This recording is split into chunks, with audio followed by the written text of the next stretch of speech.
The Play Mornings with Steph and John replay. Good morning, world. It's February 27th, 2024. And it's a big deal today. It is a huge deal. We're giving away a house? We are kind of giving away a house. We're announcing the winner of the house that the oil barons are giving away. Yeah, tomato. Very exciting. So at 11:15, make sure you're listening.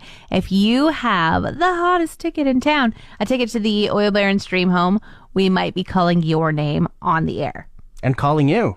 Yeah, we'll call it out. We're going to do a Facebook Live. They got to do all the things that the Oil Barons have to do for like the lottery and gaming core. So it'll be a big production. I cannot wait. I've never, this is like a huge career moment, I feel like. Like we get to be there and hear the person scream when we tell them we want a house. If it's you, you better get excited. Yesterday, swimmers scrambled to get out of the pool in an Ontario recreation center when a deer broke in and went for a splash. I saw that video.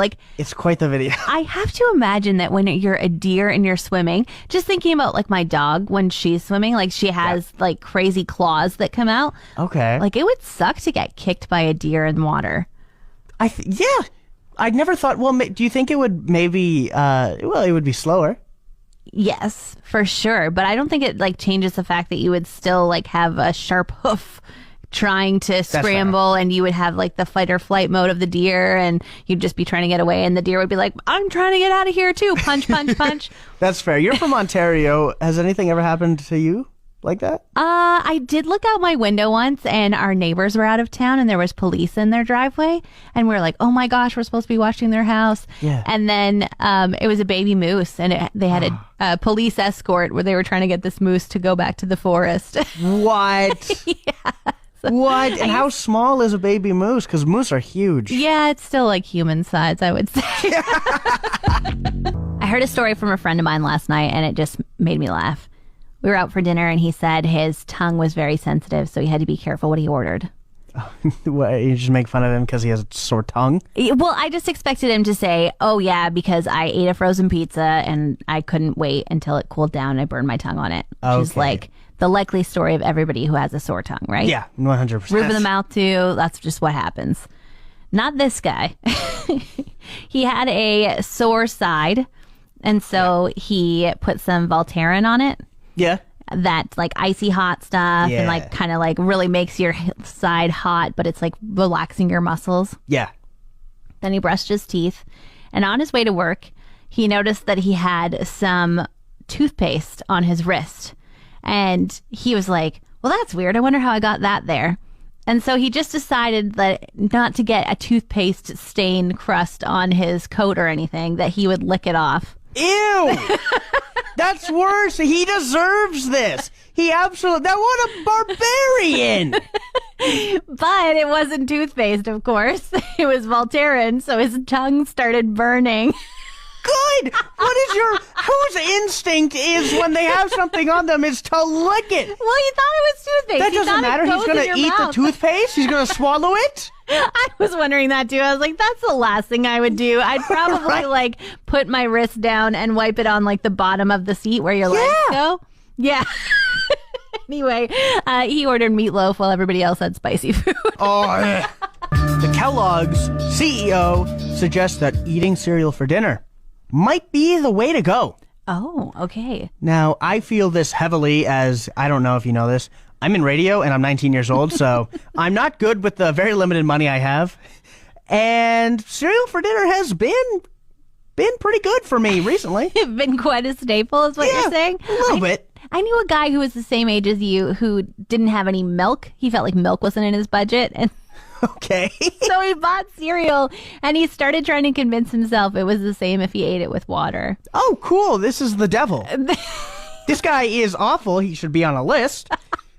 Brutal. What? I don't know. That's what he thought. I was like, I don't know what it's going to take for you to convince me, but I am not on board with that at all. That just, to me, is making something soggy for no gain. That's ruining your dinner. Cereal for dinner is already, let's be honest, sad enough. Cereal with water for dinner? You're going to bed hungry. Some folks are finding ways to skip out on having to celebrate and buy anniversary gifts every year. Please let me know how. They're getting married on February 29th. It's a good day.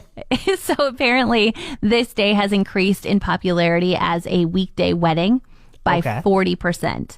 Really? Yeah, and people are saying it's because they want the specialness of saying we got married on a leap year, we got married on the 29th, but also the opportunity to say our anniversary only comes every 4 years, so every 4 years we do it up in style and we don't have to worry about it.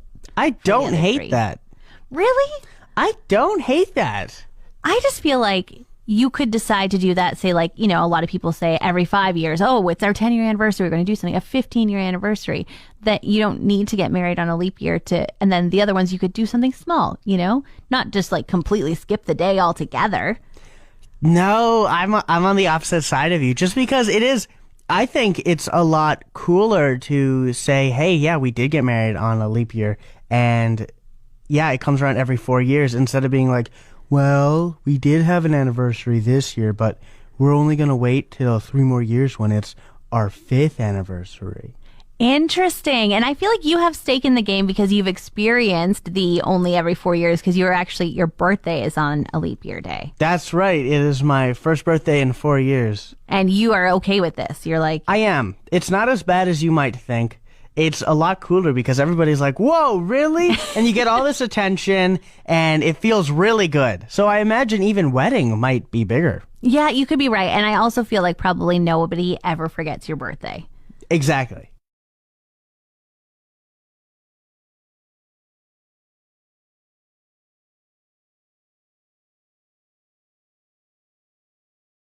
People are paying to take selfies with the Stanley Cup. Now, not the hockey Stanley Cup. That would make too much sense. We're talking about the Stanley Cup mugs that you can drink some delicious $35 Starbucks out of your $1,000 cup. Jeepers, I have one of those Stanley Cups. Should I make a listing for it? You absolutely should. People are doing it on Marketplace. People are doing it on Kijiji. I feel like, though, if you're making a listing like that on Kijiji, good luck. Yeah, you're just trying to get yourself scammed, really. No, 100%. And it got me thinking, what else could we get people to pay to take money with? Okay, we shouldn't say this too loud, but we do work in a pretty cool room. That's true. I bet you we could maybe get someone to pay to come take a picture in the radio station.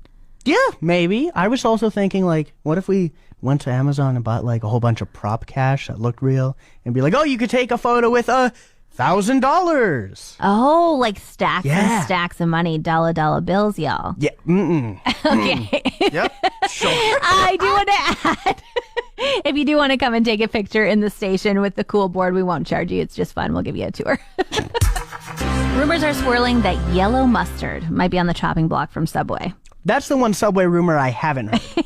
Yeah, apparently the sauce market, very competitive, and yellow mustard just isn't getting the shine it once did. People aren't asking for that condiment as much as they used to. I get it. They have, like, what, 7 other mustard options? They have Dijon, they got honey mustard. Yeah, there's probably spicy mustard, too. Whenever they come out with a new sandwich, there's got to come out with a new mustard, too, right? So, yeah, there's just so much real estate that you can have in one of those Subway fridges. And they're like, yellow mustard, I don't think we need it anymore. I'm not too disappointed. I get a meatball sub every time, so that's no condiments on it. That's a no mustard zone for So I'm not too affected by it. Yeah, I actually hate mustard. Like, I have a bit of a phobia of it. It's just so bright yellow. It stains white Corelle plates until you, like, really give it a scrub. So I'm, like... In fact, I'm a little bit ecstatic about it. I hate mustard so much. See ya never. Tell us what you really think. Now, it's not our show if we don't talk about a Guinness World Record. Okay. Well, most recently, Guinness World Records revoked a title for the oldest dog ever. So sad. That dog did look like he was very old. His eyes were nearly falling out of his face. Yeah, so we thought he was old, but they said 31. Turned out, like, 20? Oh. Yeah. Got some liars on our hands. Right? So it got me thinking, Steph. What other world records are held by animals? And we're going to play a game. Is it a real world record? Or is it something John made up? Okay, I'm ready. All right, here we go. Just tell me if it's a world record or if it's not. Here we go. Okay. Donkey or just weirdly shaped giraffe? Is there a recorded record for the world's tallest donkey? Yes. You think? Yeah, it's a world record. Hey, That's correct, Steph. There we go. The donkey stands in at 5.6 feet. He is taller than I am. I had no idea donkeys were that short. Okay. Right. Short? That's the tallest donkey is 5.6 feet? Horses aren't usually that tall, are they? Some horses are double my height. That would put them at 10'10". 10-10 horse. The bounciest bunny. Is there a world record for the most consecutive hops by a bunny without stopping? No. That's a... Oh. Hey! Wow! That's a really good one. How do you line a bunny up and be like, bunny, don't stop hopping? Well, if it does 3, it has the record. And just keep going from there. Oh, okay. Yeah, no. They definitely haven't recorded that. Whatever. Thank you. John made up a bad record. Okay, keep No, going. it was a good record. Whatever. So that's not a lion? The loudest purr by a domesticated cat. Is that a world record? I guess so, but I just feel like they don't record all the cats. Like, you have to come up with being like, my cat's louder than your cat, but I think it is a world record. Are you cheating? Like, what's going on here? I'm not cheating. I'm just thinking, is it outlandish or is it too outlandish? It's a real world record at 67.8 decibels. I don't know what that means, but okay. It's pretty loud.